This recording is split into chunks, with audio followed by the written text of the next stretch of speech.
Kaya na dito tayo ngayon sa itong atin na nakikita nyo sa likuran ko, ito yung nasunog dito sa supermarket. So ito yung buong kabuuan mula doon sa bigasan hanggang dito sa may hagdanan. Kung makikita nyo, ito dito.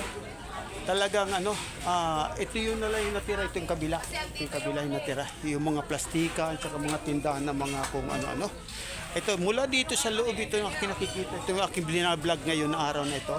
Ito yung mga lahat ng nasunog. So ngayon mga kasangkay, kung mapapanood mo itong ayan, mga shoutout daw siya nakakalimutan dyan sa likod natin. Ayan.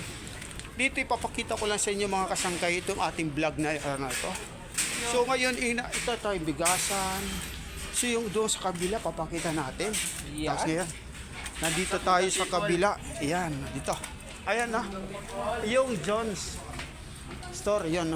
Binibilang ko palagi na sunog kasama dyan sa lahat ng Ayan, doon sa baba. Talagang napakalaki ang sunog. So ngayon, mga kasangkay, ito.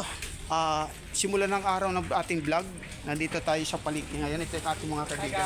So ngayon, kumusta naman yung yung nagkalakasan ng apoy? Hindi mo kapagsalita.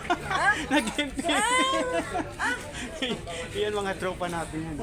Mabuti na lang dito. Kumusta naman yung mabuti din na picture sa inyo? Yan yung anghel namin. Ito yung anghel. Naging pipi na kasi sana matuluyan. Matuluyan maging pipi kasi ito talaga So ngayon, mas malaki ang kunin sa kanila. Dito sa kabila, medyo madilim lang. Dito hindi sila naapektuhan. So maraming salamat din sa mga natin dyan na hindi sila naapektuhan. So kahit pa paano, may angel pa dito. Dito talaga ito mula sa gitna ng talagang bilihan ng bigas. Ito makikita nyo. Ito bigasan hanggang doon, grocery yan, hanggang doon sa baba. Makikita nyo talaga kung makakapunta kayo dito.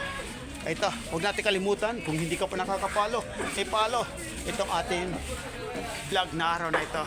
Supermarket nasunog na. Ayan, bye-bye.